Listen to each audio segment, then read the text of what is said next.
during this time of training that will begin, that you will be receiving and acquiring new knowledge, more knowledge.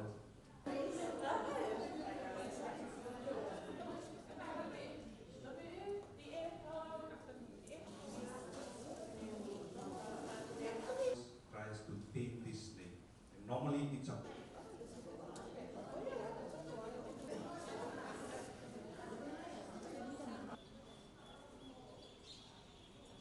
cases that will be coming under your care. But if you are skillful,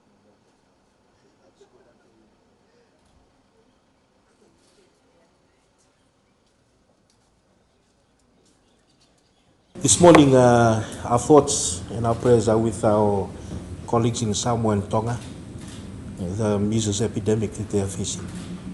And I heard this morning that in Samoa, more than 500 people have been infected. Quite a lot of children, quite a few children have passed away. And when I think about it, I realize we are blessed. Because at this moment, we have the measles epidemic, but it's not as severe as it is in Samoa and to an extent in Tonga. In 1875, the ship HMS Odell, or whatever the name, came back from Sydney, and a few of our chiefs were on board the ship, and they were infected with measles. There was a meeting of the Great Council of Chiefs. There was about 50 chiefs from all over Fiji that came to Levuka. When they left, they took back the measles with them. We lost 40,000 Fijians. Could have been much more. The reason why it would have been much more is because at that time, the only place that had written records were the places in which the missionaries lived, because they kept written records. So majority of the written records that exist on the numbers that fell from the measles is in the Lau group. In my island, there were 279 who died, 280 survived. In Oneata, 100 survived, 800 died. And it is thought that if all the 40,000 Fijians lived, we would probably be 1.5 to 2 million of us today. And I am very keen that this will never happen again. That no Fijian will die from communicable disease, from measles. And the role of health professionals is very important in this fight. And one thing that interested me when I started in the Ministry of Health was that there was a lot of talk about non-communicable disease. And I came and I said to the heads, when I came, I said, I want equal opportunities and equal gravity put towards communicable diseases. And they were very surprised because they knew I was a surgeon.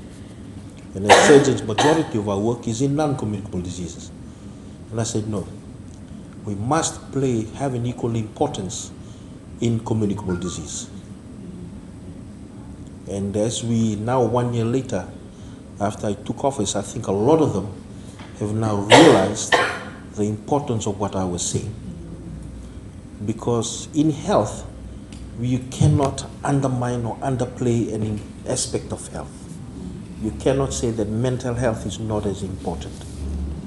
What is in this nation is that we have people who use social media, who use Facebook and so forth to create fear and anxiety. And when Fijians have fear, where do they turn to?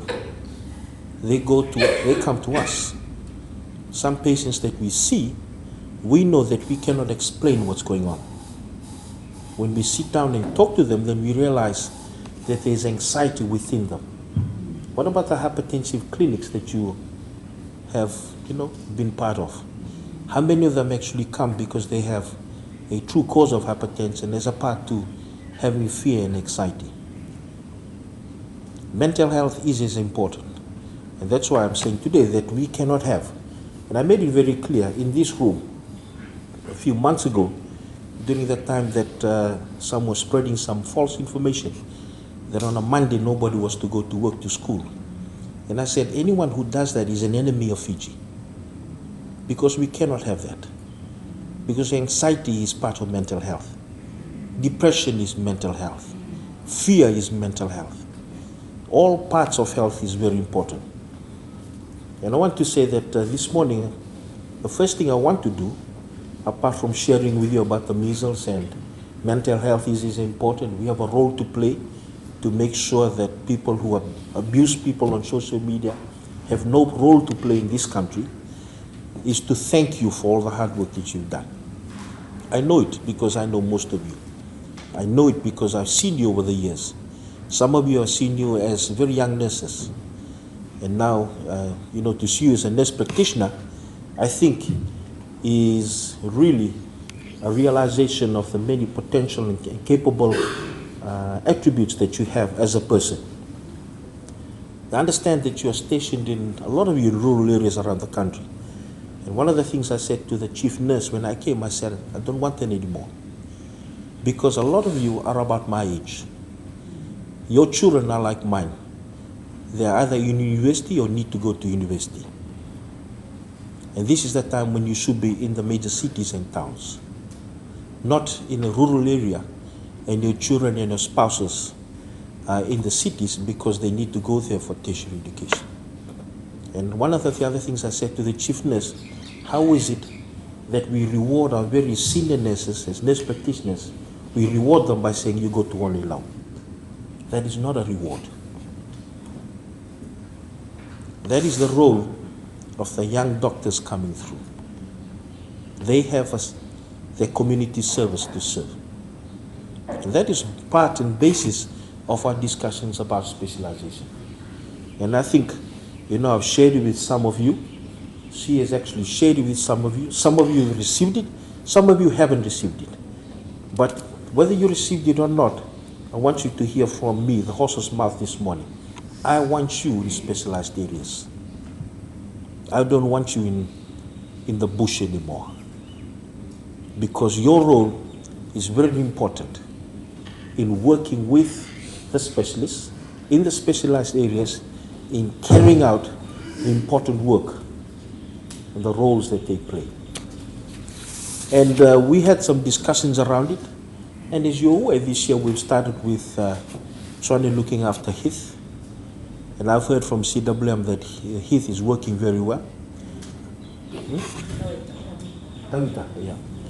And also I got a call from a member of the public from Lambasa. And he said to me, even why, best thing ever happened, hospital in the home in Lambasa. We've got, NPs now that we've identified for oncology. Very soon we'll have 5 NPs that will be working out of the emergency room at CWM as we are pushing towards running that as the first 24/7 emergency department in the whole of the South Pacific outside Australia and New Zealand, dedicated to children. And really, the backbone of that will be nurse practitioners. See the important role that you now play. I'm not saying the role that you have now or before is not important. They are very important. But they are important places for our young doctors to go and learn about the community, to understand who the Fijian is and how they can be able to approach them, how they can be able to discuss with them, how they can be able to penetrate through, how they can be able to allay their fears and their concerns, and understand the system from a bottom-up approach. You already understand that. And your role is now with a specialist in the specialized areas. We have made it very clear, and I've made it very clear, that we embarked on this mission of universal health coverage. And there are 3 pillars of universal health coverage. The first is we're going to reach the unreached. We're going to leave no one behind, and we're going to reduce the out-of-pocket expenditure of our people in being able to achieve health care. And that is also the principles by which the Honorable Prime Minister runs this government. His principles and his thesis is very, very similar, or if not the same. That we must reach the unreached, we must leave no Fijian behind, and we must reduce the out-of-pocket expenditure. And that is manifested in the social protection programs that we now have in place. We have our elderly population being able to receive pension, and also being able to access bus cards so that they can be able to visit our facilities. You are special because you're a nurse, not because you're a practitioner, because you're first and foremost a nurse. I am first and foremost a doctor. I'm not special because I'm a surgeon or a minister, but first and foremost as a doctor. And that core value we must remember. What are the core values of being a nurse? What does it bring out of you? Remember the Nightingale pledge that you pledged yourself to. Because as the many roles and responsibilities come before you and go with you, sometimes we lose the core value of who we are.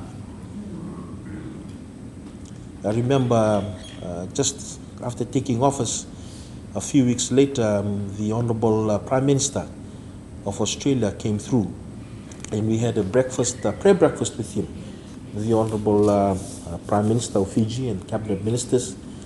And after the prayer breakfast, I was heading up to the office, and on Holland Road, there's this big gully, and I saw there was a few people standing and waving. And I said, what's happening? And they said, there's a man lying in the creek below. So I got out of the car and I looked down and I saw a man lying in the creek, saw his leg, and then I just saw a flicker of movement and I knew he was still alive. So, I forgot I was a minister, I forgot I was the surgeon, I forgot I just come back from a wonderful breakfast. And I ran down the hill, and I know running down the hill and up the hill because I'm married to Neta Siri, so I've done a few hills. So I ran down the hill and went and saw this man, and we saw him, called police and whatever, we got him out through the other side. And I got asked later, why did you run down the hill? I said, I'm a doctor first and foremost. And at the end of the day, whether you're a chief nurse, or whether you become the permanent secretary for health, or the next minister for health, you are first and foremost a nurse. That practitioner that's added on is just the added value of who you are.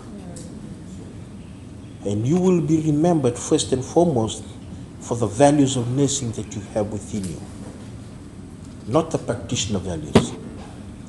And one of the things that worries me as I see reports of our doctors and nurses being uncaring and uncompassionate is that they've forgotten who they are first and foremost.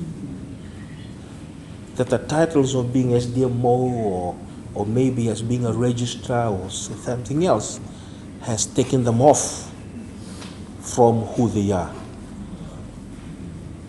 And I remember the NP of Lasilewu is here. We went, got off in Swanikula, and we crossed the Wanimal a few times, got to Nairokorokoyawa, and he looked at me and I said, he said, then I still have a nursing station that we might have to, the self-help nursing station up in Nassau-Berry. I said to him, NP, if we have to go to Nassau-Berry, we'll go to Nassau-Berry. But we need to go back to old school public health and old school clinical work, where professionalism is important, where clinical competence is important, where compassion is important. That's really the direction that we need to follow. We're going to be very soon continuing to advance clinical specialization. And the nurse practitioners will be the base of that clinical specialization. We're going to be asking the schools to now begin looking at doing a master's in nursing practitioner program with the ability, maybe in the second year, to actually do the first year as a basis like you've done in your training, but the second year being dedicated to the areas of interest that your colleagues coming through might want to do. For example, we're going to ask them, if somebody says, I want to be a nurse practitioner that looks after oncology, maybe spend the first year doing the base nurse practitioner program. But in the second year, having more time spent in the area of oncology. And that is how we do the training in the master's, 4-year master's program that's been done, the FNU does, for its areas in medicine, surgery, and so forth. So the surgeons, they do the first 3 years is a generic one, they sit the exams, and in the last year they spend it in the area that they want to specialize in.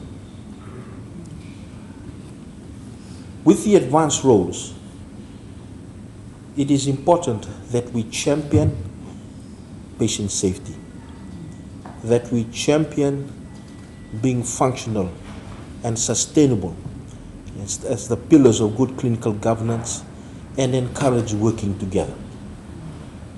You are leaders, there's no doubt about that. I'm not questioning that fact. You are leaders. But leadership is not about saying. Leadership is about doing. Leadership is being able to come, lead from the front, and also go to the back and encourage from the back. There are many times when we get stuck in the front, there are many times when we get stuck at the back. We need to be able to do both. There are those that will linger behind.